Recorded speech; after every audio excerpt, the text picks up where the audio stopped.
everyone. Today we're going to be sharing Kenai's birth story with you all.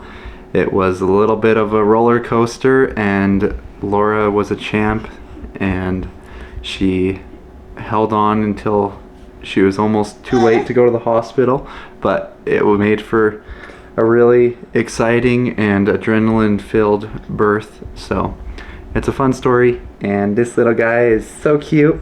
It's been almost a year. So we're a little late on the birth story, but but we wanted to share it, and it definitely wasn't what we planned, but we just wanted to kind of share our experience with it. It was kind of crazy, but it was very memorable and it was special. So when I was about 34.5 weeks, it was actually my baby shower, and then afterwards I started having regular contractions. And I tried all sorts of different things to try to get them to stop, resting, hydrating, and they just stayed consistent. So I decided to just be safe and go to the hospital. And so at labor and delivery, they had me in the triage room and they monitored my contractions, and they saw that I was having regular contractions. They checked me, and luckily I wasn't dilated at all. So they gave me a medicine called terbutaline that helps stop contractions. After having the medication, my contractions did stop, and so they sent us back home. So 10 days later, it was June 5th, and I started having regular contractions again. Same thing, I tried the usual things to try to get them to stop, but they didn't stop, so we went to labor and delivery.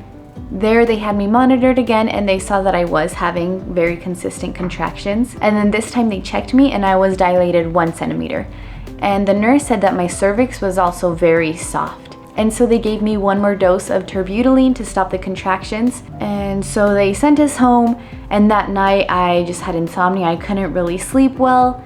And so that morning when we woke up, I was just full on in nesting mode. It was the strongest urge that I had just to nest. And I just wanted to make sure that we had the house ready.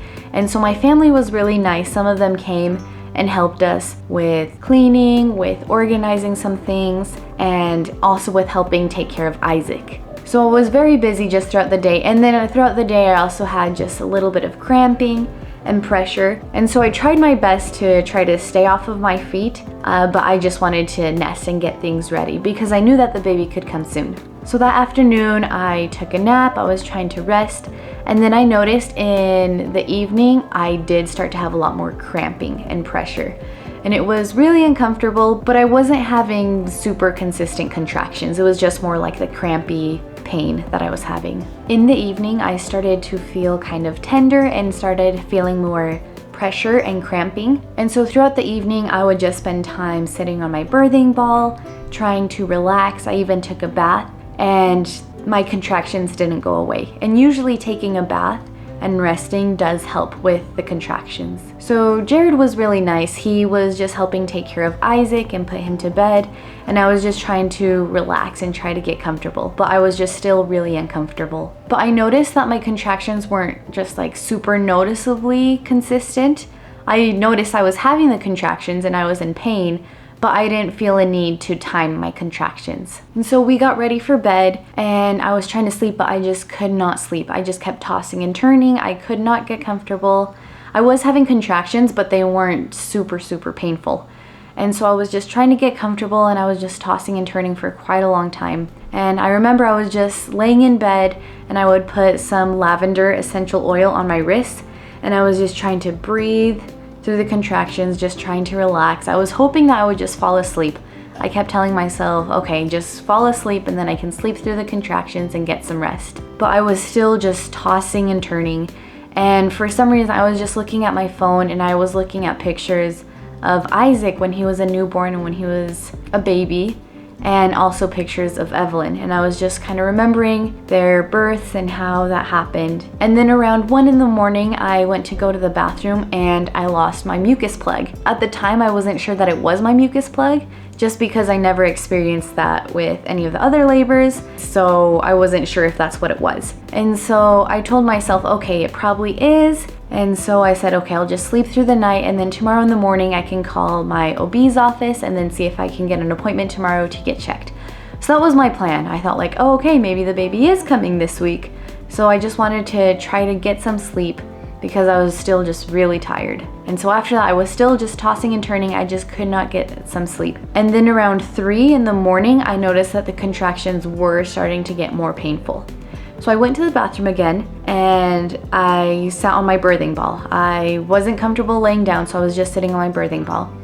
And then I thought to myself, okay, I'm going to start timing a few contractions, and if they're consistent, then I'm going to wake Jared up and head to the hospital. And I remember it was just one contraction after that, and it was super, super painful. It lasted a really long time, and then I suddenly started to feel more pressure and like a slight urge to push. And at that point, I got really, really nervous because I realized I was in labor and I wasn't sure how far along I was, and I was really worried that the baby was just coming. And I was worried that we wouldn't make it to the hospital. Because at the time, in the last year or so, I saw that 2 different people that I went to high school with, one of them had her baby in the car on the way to the hospital, and another one had her baby on her couch because she woke up and her baby was just coming. And so I got really worried because I was afraid that our baby would come before we even made it to the hospital. And so I woke Jared up just kind of in a panic. I was yelling at him saying, "Jared, wake up. We need to go to the hospital right now." So when I tried to wake Jared up, I just remember that I was just kind of in a panic. And I was like, Jared, wake up. We need to go." And I was just kind of expecting him to just like pop up and be like, "Oh, okay, I'm ready." Like adrenaline, just like grab the bag, we hop in the car and we just go. But that's not really what happened. Yeah, I think I was like, what's going on? It took me like 10-15 seconds to wake up, and I think Laura was very impatient at that point. She was like, "Let's go now." But it took me a little while to wake up, and then I was like, "Okay, is it really happening? You want to go to the hospital?" And Laura's like, "Yep, let's go." So I think at that point I was just like, okay, let's go make sure everything's ready in the hospital bag. And then I hurried and called someone who could come and stay with our son Isaac so that he wasn't alone in the house, so that we could get out of there as soon as possible. I remember you were actually really sweet, and my contractions were just very consistent at that point. For some reason, something just clicked, and it was around 3:15 when everything kind of intensified when I woke him up, and I was having contractions like every 2 minutes, and they were long, they were painful, and so I couldn't really do anything during the contractions. And so I was just telling Jared, like, let's just go to the hospital. I don't want the baby to come out before we get to the hospital. And so Jared was really nice, you know, getting the hospital bag. And then when he saw I was having a contraction, he would come over and start helping, like, do pressure points and trying to help me and give me support. And so I appreciated that, but then I was also like, no, you need to work so that we can leave, so we can go to the hospital. And yeah, so I was getting really mixed signals from Laura. I was like, do you want me to help you? She was like, she was in a lot of pain, I could tell, so she was asking for help, and then she was also trying to tell me to get out of the door, that we needed to leave as soon as possible. So it's kind of fun to have a pregnant wife who's in labor, and Laura was good, and she kind of just told me what she wanted, and that was good because then I knew how to help her. And so we just went out the door and we went to the car. We started heading to the hospital. When we got into the car, I tried to relax because I knew that I was panicking, and that makes it worse. It makes the pain stronger. And so I was just trying to relax. And so I was listening to some relaxing music. I was trying to breathe. I remembered that Jared was about to turn onto a road. He needed to turn left for us to start heading to the hospital. And then I remember he was just waiting to turn left, and he was just looking both ways, you know, waiting to make sure we could go. And there were no cars because it was like 3:30 in the morning. And so I was in the middle of having a contraction, and I remember I was like, there are no cars, you can go. And then he just started zooming off. And we actually made it to the hospital pretty quickly, in about 7 minutes. So I was actually impressed that we made it that quickly. I think we had all green lights, and so we made it to the hospital. You were so nice. You went in, and like the guy at the front desk for like the emergency room, you asked, is there a wheelchair? Like, is there a wheelchair that we can have for my wife? He was so nice. And then the guy at the desk was like, I think there's a wheelchair over there in the corner. But then Laura was like, I don't want to have the baby down here. So she just like started walking towards labor and delivery. Yeah, well, Jared like was starting to try to like find the wheelchair, go get it, and I was determined. I was like, nope, I'm just gonna walk. It's gonna take more time to look for a wheelchair. So I just walked over. I was like, just get me to the elevator. And so we went up to labor and delivery. I was having a contraction at the time. I felt like they just kept coming one after the other. So Jared called in and said like, oh, my wife is in labor. And so we go in, and maybe I should have started screaming or something so that they would let me in sooner. But since I was breathing and like trying to be calm, they're like, okay, can I see your ID? Do you have your insurance card? Can you fill out this form? And I was trying to just give them the things, but I was just in a lot of pain still. But I was just relieved that we were at least at the hospital. So I knew if my baby just popped out, that we would at least be there and have medical professionals there to help us. And I remember one of the nurses was like, we just had a lady come in that wasn't dilated very much, so the doctor said that he's not going to admit you unless you're dilated past like a 4 or something, since you're only 36 weeks. And so we're like, okay, well, Laura thinks it's happening right now, so.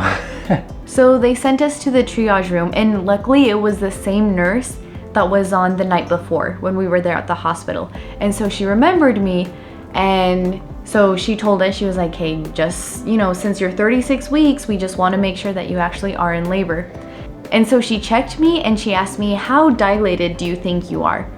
And in my mind, I was thinking like, okay, I'm probably like a 4 or something. And so I told her like at least a 3, but I'm thinking maybe a 4. And she looked at me and she's like, you are dilated to a 6, a loose 6, and the water bag is just like bulging out. So that's why you're feeling a lot of pressure. And so she's like, yep, you are definitely in labor. The baby is coming. And I told the nurse right when we got there, right when she said that I was in labor, that I wanted an epidural. I think it was just because I was kind of in a state of panicking and I wanted something to help with the pain. I hadn't decided if I wanted an epidural or not, because I did do unmedicated with Evelyn and with Isaac with their births, and I never had an epidural, so I kind of wanted an epidural to try it just so then I can compare the two, but I wasn't sure. And so since I hadn't decided, I was just like, oh, I want the epidural. And so she started to walk us over to a room. And so Jared was really nice. He was like holding all our things, trying to keep track of everything. And I remember we just sat down in the chair. The nurse was starting to log into the computer and start charting things. And luckily, since it was the same nurse, she remembered some things. And so she told me like, okay, just correct me if I'm wrong, because I was still having contractions. So she would say things like, oh, you didn't have any problems with high blood pressure. This is your 3rd pregnancy. First one was a loss. Second one, you had a cerclage. And she was naming all these things that I was actually really impressed of how much she remembered. And we were there in the room, and then she realized, oh, I'm so sorry. For some reason, the computer in this room isn't working. We're gonna have to go to another room. I'm sorry. And so I got out of the bed, started walking, and I left my phone. So I remember I would just kind of ping my phone from my watch just to let Jared know like, hey, grab this, don't forget this. And so he was actually really great, poor guy. Like I didn't have to tell him, I was just kind of like, grab all the things and follow me. Yep, so we had to switch rooms, and then they finally got us into the other room, and then I remember that they had a good amount of nurses helping us. They had a couple nurses come in, and then they pointed out that it seemed like the baby's heart rate was a little high, so they started moving around the monitor trying to get a better reading, making sure that it was accurate. And then they were like, okay, baby's heart rate's high. We don't know how long it's been going on, but it's a little bit concerning at this point. And usually babies usually have a higher heart rate, like around 150, but his was around 220, like 220 to 250. So it was very, very fast. And so they were a little concerned about that. And so there were a lot of nurses that were coming in.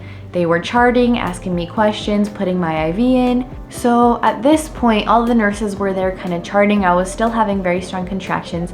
And then my mom also came, but I didn't really notice because there was just kind of a lot of things going on. And even though there was a lot going on, luckily I was still calm, fairly calm. I felt safe. I wasn't super stressed out. I was just like, okay, it's okay. And shortly after, the anesthesiologist came. And so he had his little thing. He asked me like, do you want an epidural? And I said, yes. And so he started to get things ready. And then the nurse came in, she said, actually, first we want to get a monitor in so that we can just check on baby, just because we are concerned about the heart rate. And so it was a monitor that they had to put in. And so they had me lay down and they put the monitor in, and then they're like, okay, now you can have the epidural. And so I sat up, and you know how they have you like sit at the edge of the bed? When I scooted, the monitor came out. And so they're like, oh, we have to put the monitor in again. And so I was like, oh, okay. And so I laid back down, and they put the monitor in again, and then my water broke at the time. And the nurse said, oh, and you are dilated to an 8. And so I knew that the baby was coming soon. And for some reason in my mind, I thought that the epidural was gonna help with the baby's heart rate, like the medicine would somehow calm the baby down. And so I sat up again and I went to the edge of the bed. I was getting ready for them to give me the epidural. And one of the nurses said like, okay, let's give mom the epidural so she can get comfortable, and then we'll figure out how to lower baby's heart rate. So then I asked them like, oh, will the epidural not help the baby's heart rate? And they said, no, it's just for you. It's just for you to be comfortable. And so since I knew that my water already broke, I was already dilated to an 8, I knew the baby was going to come. So I was like, oh, then I don't want the epidural anymore. Yeah, and it was funny to see the anesthesiologist. He was all ready to go. He had his little syringe full of whatever he puts in there, and I could just tell like it seemed like that was probably a first for him. He was like, what? I have this already and now she doesn't want it? So it was really funny to see his face, that he was just like, oh, that doesn't happen every day, where you're getting ready to give an epidural and then they change their mind and like, just kidding, I don't want it. Yeah, even though it was still really painful, I knew like, oh, the baby's just gonna be here so soon. And so the hard thing was I had to stay laying down because of the monitor. I couldn't like move around and do counter pressure. And so one of the nurses was really nice. She said like, oh, here, you can squeeze my hand. And Jared was there too, so I was just squeezing their hands, just trying to breathe through the contractions. It was really uncomfortable. But then I feel like just a couple minutes later, a nurse came in and she said, so the doctor that's on call, he wants you to get an epidural just because we might have to do an emergency C-section. Because they said that since the baby's heart rate was really fast for who knows how long, they said there was a chance of something called high drops, where basically there was a chance that the baby also could have been really swollen, so swollen that it would be too dangerous to try to deliver him vaginally, and then we would have to do a C-section. And so the anesthesiologist came back in and, you know, did his little spiel, and he had to ask again, do you want an epidural? And I kind of chuckled. I was like, yes, okay. Yeah, so Laura was just kind of there chuckling, and he was going through all his questions and had her move and sit on the edge of the bed. She was really careful this time so that she didn't lose her monitor. And I remember he was just talking in his little quiet, calm voice, trying to tell her like, oh, you're just gonna feel a little pinch. Soon after the anesthesiologist was done, the doctor came in and was telling us what was going on with the high drops and they call it supraventricular tachycardia, where the heart rate is just super high. And he told us that they had already called the pediatrician that was on call so that he could come and be there when the baby was delivered, just in case there were any complications with the baby. The biggest thing that they were concerned about was the high heart rate and the SVT. I also remember that shortly after having the epidural, the nurses gave me some kind of drink that was sour. I guess it's something that they give before C-sections. I'm not sure. I just remember I had some kind of sour drink. And then nurses from the NICU also started coming in, just since he was also preterm. So at this point, the room was getting very full with a lot of different nurses and doctors. And then when the OB came in, he said that first he was going to do an ultrasound on the baby to see if we were able to deliver vaginally. And it was funny, like he came in and there was just a very calm presence about him. He just came in with his calm voice and he's like, all right, let's just check on baby. And for some reason, then his heart rate just dropped. Like it was normal. It was around like 150 or something. And so the nurses were all like, oh, we should have just called him in forever ago because the baby's just calm around him. And so he did the ultrasound and saw that there was like the baby wasn't very swollen. And so he said that it was okay, that we were able to go ahead and deliver vaginally. He checked me and I was dilated to a 10. And this was honestly just like 5 minutes after I got the epidural in. I never got a dose from the epidural. The anesthesiologist was still there and he was just waiting for the OB to say if we were gonna have a C-section or not, to see how much he should dose me for the epidural. So he was just kind of there waiting on standby, but I was still numb from the spinal, so I didn't need any medicine from the epidural, especially since we were just gonna push right then and there. So the doctor had his gown and his gloves and everything on. He sat down and he told me that I could start pushing. So I just started pushing. I remember I felt pressure, but it wasn't overwhelming like my other son. Yeah, when she started pushing, there were like, I think 6 to 8 nurses in the room at the time, and they just told me that I could stand and help with one of the legs holding in there. And it was funny because Laura's mom was like, what can I do? What can I do to help? And they were like, I think, Grandma, it would be best if you just go sit on that couch over there. And so I think she felt a little bad, but they just had so many people in the room that it was too crowded. So I was standing right by Laura, helping out a little bit. And when Laura started pushing, just a lot of blood started kind of coming out in like gushes. And I don't do super well with blood, so that's why I was just kind of trying to keep it together and not throw up and not looking a whole lot, because there was a lot of blood that was coming out when Laura was delivering, and I didn't know why at the time. Yeah, and I had no idea that I was bleeding. It just felt like I was pushing, and that's it. And so then after I pushed for a couple times, I looked and the doctor was like, oh yeah, you are kind of bleeding, but he was still calm. And so then I think I just pushed through 2 contractions. And I remember at the last push, the doctor was like, okay, no, stop pushing. And what was really cool was I was actually able to see my son come out. Like the way that I was bent, I was able to just look forward and I just saw the doctor kind of like bringing him out. Kenai was born June 7th, 2022 at 5:33 a.m. This little baby, and he was like, oh yeah, he's just a little guy. He was 5 pounds, 6 ounces. And so he laid him right on my stomach. And I remember I heard him cry right away, and I was just so grateful, because I was worried that he wouldn't cry or anything. But then they did notice that he wasn't having as much oxygen, and so they took him off of my belly and they put him over at the table, and all the NICU nurses were there assessing him and the pediatrician. So they were all there. It was funny because someone commented on a picture we sent and said that it looked like a reverse Dr. Octopus, because there were like so many hands working on this little baby to get heart rate, monitoring oxygen and all the things.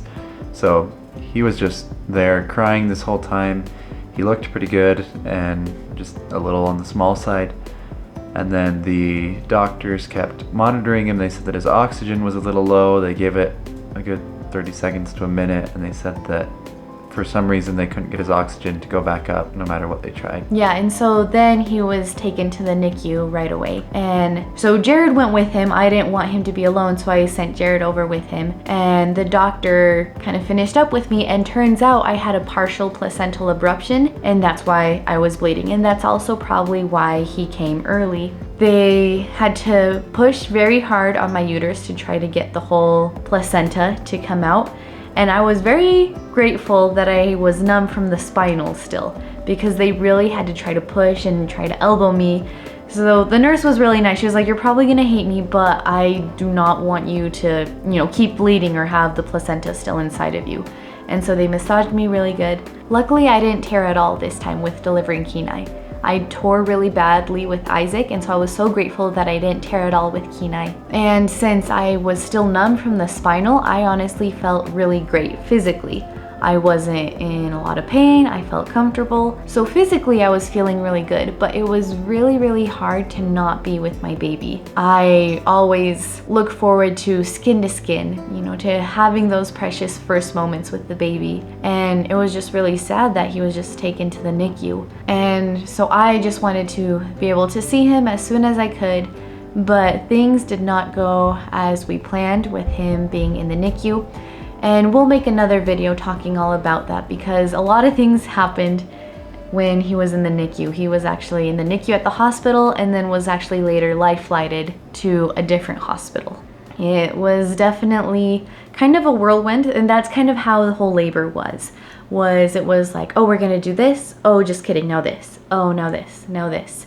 And so there were just a lot of different things that were going on at the same time. I'm just really grateful that for some reason I was able to stay calm, and whatever they told me, it never scared me a lot. I was able to kind of still be in the moment, listen to the nurses and answer their questions. Honestly, I thought it was the most beautiful thing to be able to see my son coming out and being delivered. That was just so precious to me. I'm sad that I didn't get to have those first moments of skin to skin right when he was born, but we're just so grateful for all the doctors and the nurses, and we're so grateful to have Kenai in our lives. We love him so much. So we'll give a complete story of Kenai's NICU journey in a future video, so look forward to more details there. It's a neat experience to have a baby being born into this world. Thank you guys so much for watching. Like Jared said, we are going to do another video talking all about Kenai's NICU journey and all the things that he had to go through. So make sure you're subscribed and that you have the notification bell turned on so that you don't miss it. That is all. Thank you guys so much for watching.